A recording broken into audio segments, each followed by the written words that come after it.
In this section, we're going to take a look at the business valuation principles and theory.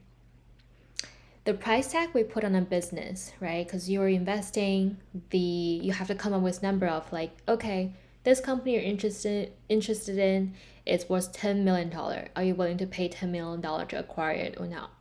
So that $10 million is key on how we make our decisions. But how do you get to decide that, oh, this business is worth $10 million? Great question. That is when business enterprise value comes into play. So business enterprise value, which I highlighted here in yellow, is also called BEV or EV for short.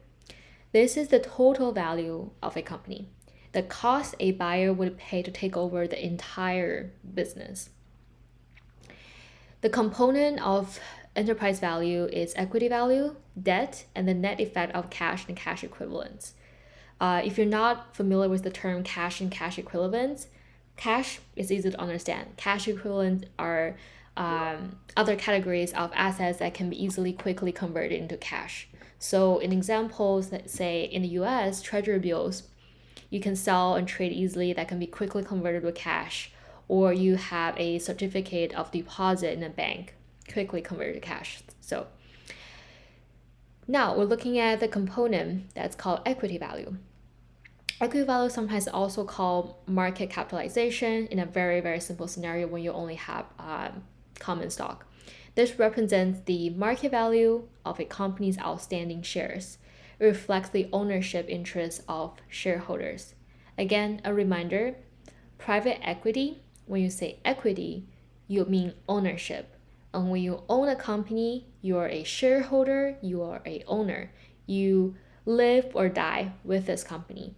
If the company were to go under, creditors receive any liquidated payout first, and the shareholder, if there's anything left, then you will receive whatever is left. If there's nothing left after the company pays the creditor, then you get nothing. Because again, you are ride or die with the company because you're a shareholder. You are one with the company. The component how we got to equity value is you take the stock price, each stock price per share, and you times the number of outstanding shares. Again, this is a very easy, simple scenario when you only have like common stock. If you have a preferred stock, you have other things, it might get a little bit complicated. And then you have to consider the outstanding debt that this company has, because you are stepping in once you buy this company, you're stepping as a new owner. You need to continue to run this company. Therefore, you must continue to fulfill this liability that the business has, whether it's rent payable, right? You need to pay rent, you need to pay utilities, you need to pay your employees' salaries. There's so many other things that you need to continue to pay in order for the company to run. So you buy the company, you have to absorb all the debt as well. And then you subtract the cash and cash equivalents. It might seem a little bit odd, like why are we taking out cash? Even, the more cash a company has, the more valuable it is. Yes, correct. But if you think about it, once the business is acquired, then the owner can pocket the cash, replacing the money that was spent to purchase the business. So you're basically putting money out only to put it back in. Therefore, cash really isn't that important a factor when you think about how much you're willing to pay to acquire this company. For this reason, it is subtracted from the other components when we calculate enterprise value. And there are many approaches to get to business enterprise value, which I'm going to cover in a sec. There are three basic approaches to business valuations. They are income approach, market approach, and asset-based approach. And I'll explain them one by one. After I explain the definition, we'll look at an example together. The first approach is called income approach. This projects the future economic income and discounts the income back to the present value. So the question would be like, hey, if this company can make $50 million in year one and $60 million in year two, $70 million in year three, how much would you willing to pay for this business today, right? Because you're making the decision today whether you want to buy this company, invest in this private company or not. So that's income approach. How much can you make in the future? then that justifies the price tag that I can put on your business today. Okay. Second is a market approach. This determines business value by looking to sales of comparable companies on the open market between willing buyers and willing sellers. So this is kind of like, okay, I'm presented with this private company that I'm kind of interested in. What are past, business transactions on the market or other public traded companies that can kind of serve as a guidance for how much is this private company that I'm investing could be worth. So example could be, hey, I'm trying to buy my hometown ice cream store. How much is the hometown ice cream store worth? Well, I can look at, big international ice cream brands like Dairy Queen, which is Warren Buffett's favorite. If that's worth X amount, then I'm, 1,000 times smaller than Dairy Queen. Maybe I'll just take 1,000 times Dairy Queen's market value and divide it by 1,000 times. So you get the idea. You basically compare company of interest to other publicly available information and make your judgment on how much this private company could be worth. The third approach is called asset-based approach. This approach chooses a standard value, applies it to all assets and liabilities. For instance, we can use fair market value as a standard. It's almost like looking at everything that this company owns and take it apart and see and basically reevaluate the value, reevaluate the assets and liabilities, because maybe when the company bought a piece of land 10 years ago when the company was incorporated, this land wasn't worth that much money. But now this land is such a strategic place on this highway instruction of the city. And if you buy this company and acquire this land through acquiring this company, you could get, and you sell this piece of land to the local government, you could make tons of money on this sale, because the value that the business owns has gone up over time. So let's now take it into our example of this little house right here, clicking it with my mouse. So let's say I'm an investor. I am presented with the opportunity to buy this house in a place. And I look at this house.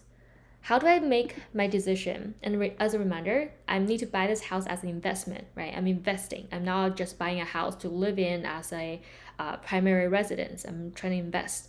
I'm trying to make money.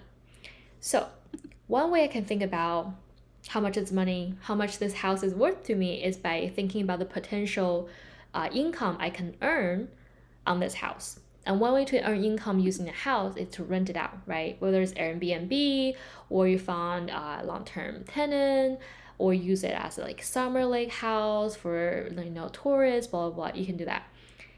So what if I tell you this house owner, this housing company trying to sell me this house, they're saying, oh, if you buy this house, we're projecting year 1 you make $10, year 2 you make $20, year 3 you make $30. And I think, oh, that's a really good business. That sounds like you're making money. And then I need to think back and, okay, if these are your earning potential in the next couple of years, and then I can discount it back, there's math involved, I can talk about it in a different video. And then I get to a present value, how much I'm willing to pay today based on the value that it can generate in the future. So that's the first approach, income approach. How much income it can generate in the future? Great. I take that number, I discount it back, it gives me the present value. That will be the amount I will be okay paying to acquire this investment. Second approach, market approach.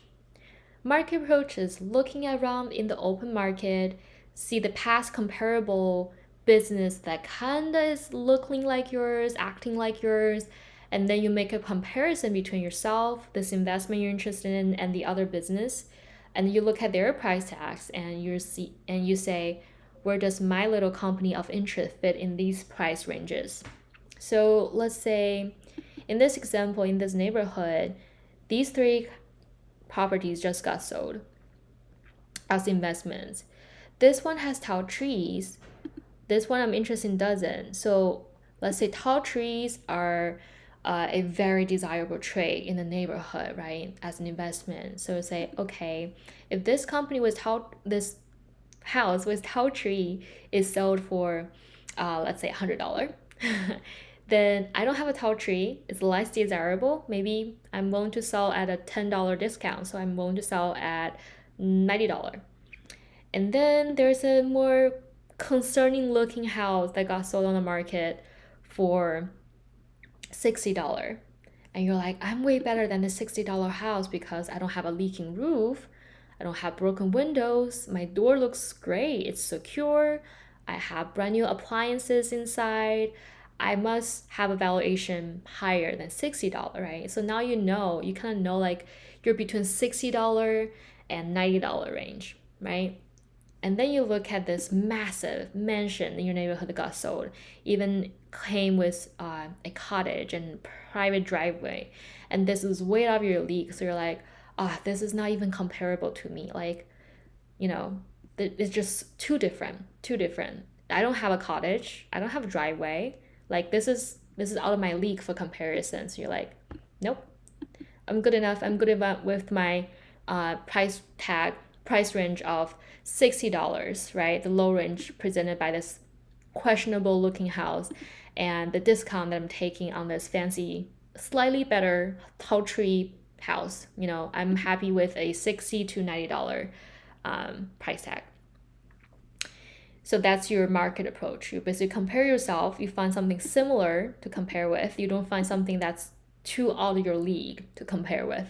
Okay? That is your market approach. And then let's move on to the third approach, which is asset-based approach. This approach, like I said in the beginning in the definition, you need to apply a standard of value to all the assets, all the liabilities, and then you have to subtract your liabilities from your asset to get to the adjusted value. What it really does is taking a part of this company, right? You're a package as a company. You own debt, you own different liabilities, different assets. What I'm doing is I'm taking out each part and evaluate each part individually and see which one is worth what, and then add them together. So let's say, look at this house. This is my investment of interest. The house has a building, right? The house has furniture inside. The house has nice bushes and maybe flowers in the backyard. The house sits on a sizable piece of land. So let's say maybe the house is kind of old. So the building itself is not so great. The bushes are really not desirable in the neighborhood. However, after some initial investigation, it turns out that this land has a gold mine underneath. That's great news. That means this land could be worth a lot more than when it was purchased by the company, right? So now when I market to fair market value, which is what asset-based approach is doing, then you can say, I'm only willing to pay $1 for the house because the house is kind of okay, but this land sits on top of a gold mine. I'm willing to pay a lot more for this gold mine, and the market value of a gold mine is a lot more than just the land itself. And then you can be like, okay, I'm willing to pay $1 million for the land, $1 for the house, and then you kind of add up everything together, and then you get to your price tag to how much you're willing to pay for this house as your investment. That is your asset-based approach. That is a wrap for Intro to Business Valuation in Private Equity. If you like the content you're seeing, please subscribe, like, and comment. In the future videos, I'll be taking a deeper dive into the specific approaches and other topics in business valuations. So stay tuned. Thank you for watching.